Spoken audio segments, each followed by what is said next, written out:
here to talk about it is Democratic Representative Joe Sestak from Pennsylvania, Republican Representative John Shadegg of Arizona. Good to see you both. Congressman Sestak, just because we like you so much, let's start with you. You lost Lieberman. You lost Blanche Lincoln. You lost Mary Landrieu. Olympia Snowe.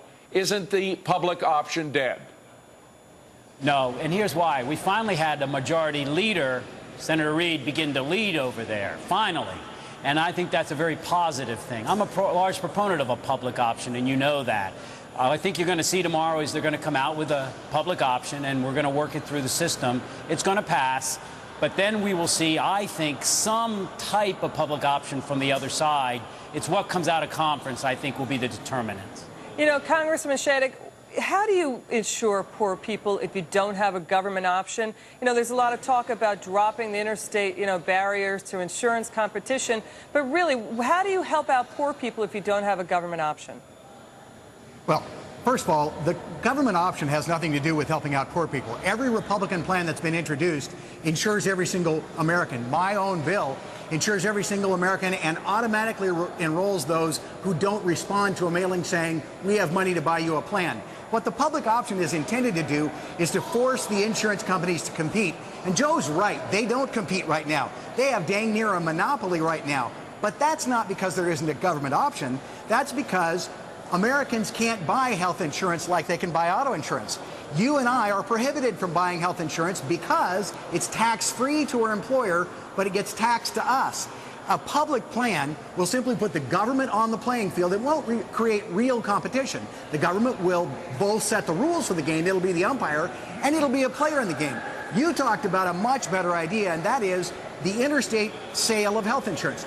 We allow auto insurance to be sold across state lines, and you turn on the TV tonight and you'll see an ad for Progressive and Geico and Allstate and State Farm and Farmers, you name it down the line. We don't allow that competition. Putting in one government competitor, that's not going to solve the problem. Right. We need to reset the rules so these insurance companies have to compete against each other. Congressman Sestak, one of the reasons we like you so much is you're a straight shooter. You really are. You're a former admiral in the Navy. You know how to deal with it straight. Let's face it, without Lincoln, without Landrieu, without Olympia Snowe or Joe Lieberman, it's dead. The public option is dead without those key votes. Without a question, if you don't have the votes, we don't get it. I am finally glad to see at least it's going to have an up or down vote.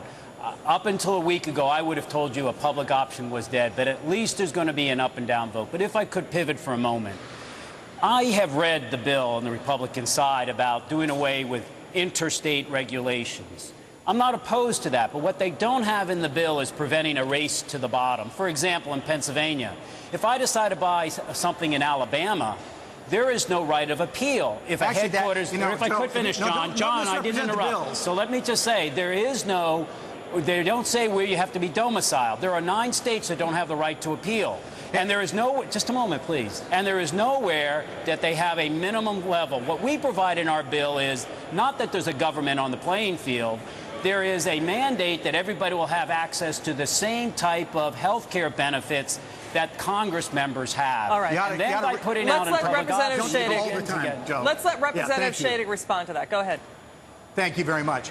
Apparently, Joe may have read a bill. He didn't read my bill. My bill sets a national federal standard for solvency and says a federal standard for appeals that says you must allow an appeal for a denial of care to 3 independent doctors. By the way, my bill also says that the state insurance regulator where the person lives would be in charge of regulating that insurance company. So if an insurance plan that originated in Arizona was sold in Pennsylvania and purchased by a consumer in Pennsylvania, the Consumer Fraud Division of the Insurance Department in Pennsylvania could enforce the rights of the person. But that would bring real competition. No. And Joe says that the government isn't a player in the current field if you have a government plan.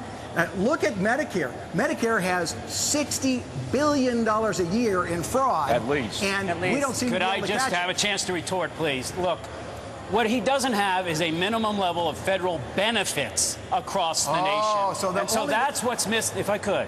So what we're saying is we don't want to deny a woman the right to maternity services as the majority of individual health care plans do. Number 2 is what we want to do is to ensure that this public option, the one that I've advocated, is not funded by the government. It's funded by the co-pays, the premiums, and the deductibles of those who elect to join it. Now, maybe we better read each other's bills a little better, and I'm up to that. But this is not anything more than what we did not have in New York City, which was a referee on the football field, and therefore derivatives drove us into this economy. We just have to get competition again in the 94% of the markets of health insurance that the Department of Justice has said actually is non-competitive pricing. Okay, so hold on a second. Congressman Shadegg, the fact that nobody's read anybody else's bill, isn't that proof that we should all just step back a little bit, take a deep breath, start to read these things that nobody else has read, and then make a decision, even if it's in 2010? Absolutely. We ought to slow down. There's actually more agreement between Republicans and Democrats on the critical issues than is coming out in this debate. There's no plan, for example, Republican or Democrat, that doesn't get rid of pre-existing conditions and say that you can no longer deny somebody care because they have a pre-existing condition. There's no plan, Republican or Democrat, that doesn't cover every single American.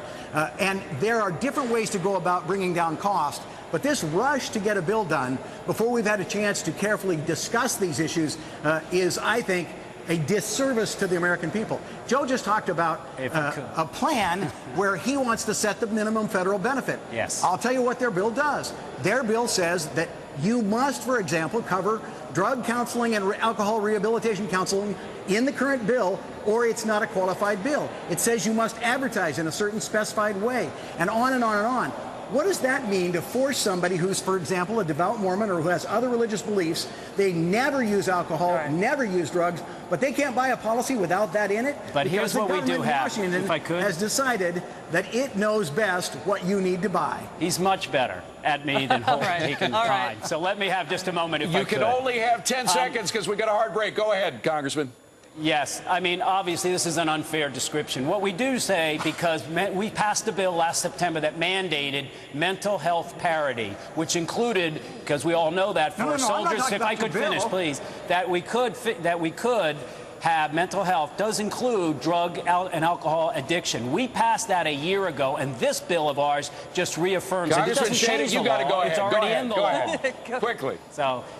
All right. Hey, well, there goes my 10 seconds. It was not an unfair description. It was an accurate description. The point is, they do not want Americans to have choice or control. You give Americans choice and control, and the market will hold down the cost. Okay. They think the government will hold down costs. Do I get my 10 seconds? Shadegg ends it. We got to leave it at that. Oh, we love it. Go ahead. Go ahead, each other. The government has delivered anything. All right. Thank you very much. You guys are terrific. Thank you, Congressman. As you know, in this health insurance exchange that we have, you get a choice of any plan you want. The public option is just one. All right. Well, they ended with a handshake. Shucks, we thought it was going to end with a fisticuffs.